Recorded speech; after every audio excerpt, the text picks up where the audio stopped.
Então, gente, a gente tá aqui na trilha do Cristo para mostrar os biomas. Nosso grupo é composto por Victor, eu, Eduardo, Tamires, Isabela, Lucas, Thiago e o baiano ali atrás, o Marcos. E é só. É dos pés de abacaxi, tá? Chamado de bromélia. No Pantanal tem os caraguatás, né? Os caraguatás que é bem bromeliáceas, é a família, tá?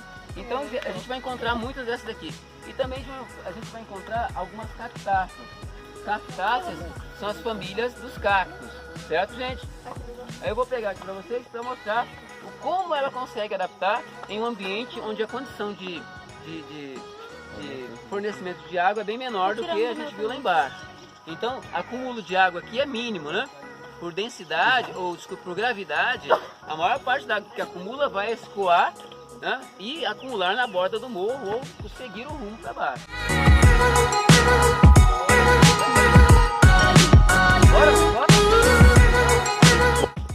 Então, uma adaptação legal das cactáceas, né? São plantas que são super abundantes praticamente em todos os biomas, mas no Cerrado, que é esse bioma que a gente está, né?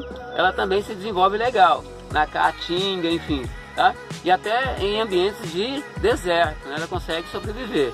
Por que ela consegue sobreviver? Ela tem um caule suculento e no meio desse caule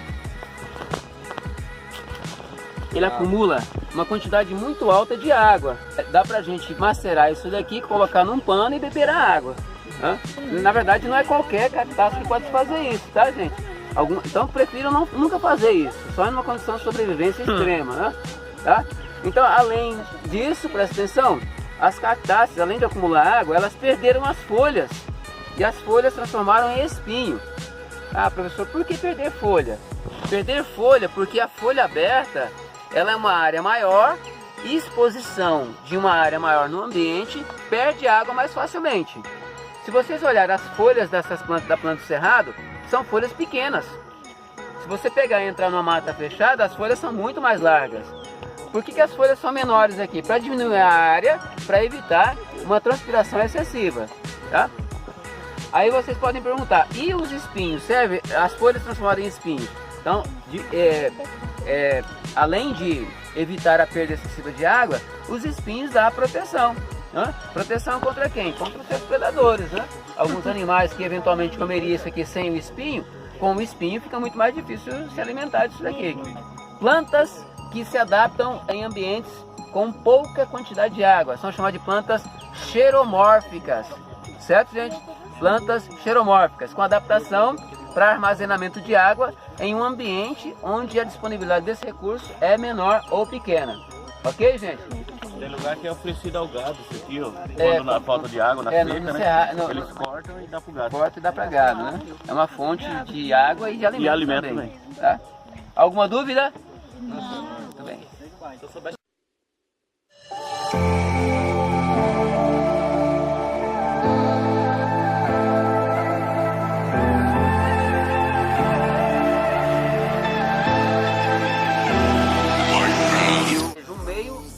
Causa mudança nas espécies e as espécies que sofrem essa mudança se adaptam e passam isso hereditariamente.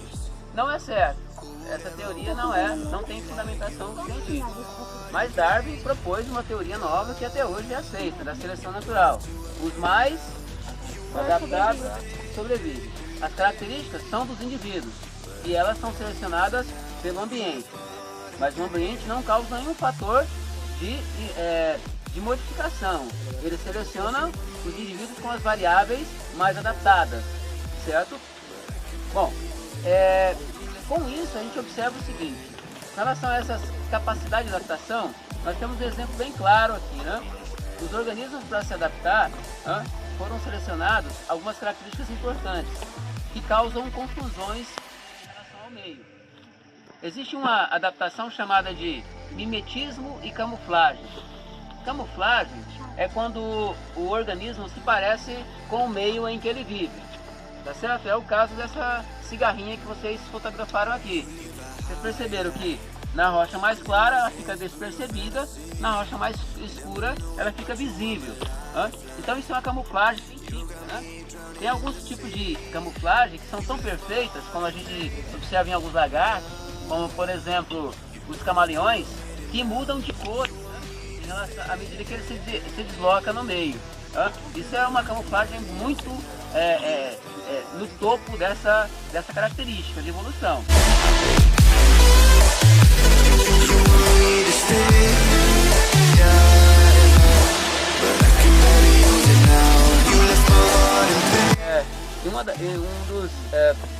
Das aquisições que contribuiu para essa diversificação de adaptações foram as flores. As flores literalmente ganharam cores, ganharam odores e fornecem esses odores, né, essas cores para os seus atraídos, né, que seriam insetos, aves, etc, etc. E essa atração, essa relação de flores e insetos é chamada de polinizadores, né?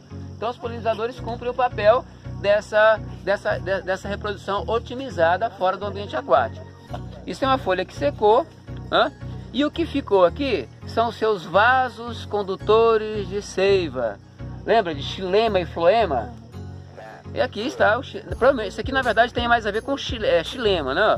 O xilema, isso aqui tudo são pequenos ductos, né? Canais por onde a seiva, ainda viva, quando essa folha estava viva, fluía, né? A seiva bruta chegava, ocorria a fotossíntese e a seiva elaborada saía por esses pequenos ductos que tem aqui, tá certo? Isso aqui é bem legal. Isso aqui chama-se vasos condutores de seiva, tá? Bem interessante, boa observação.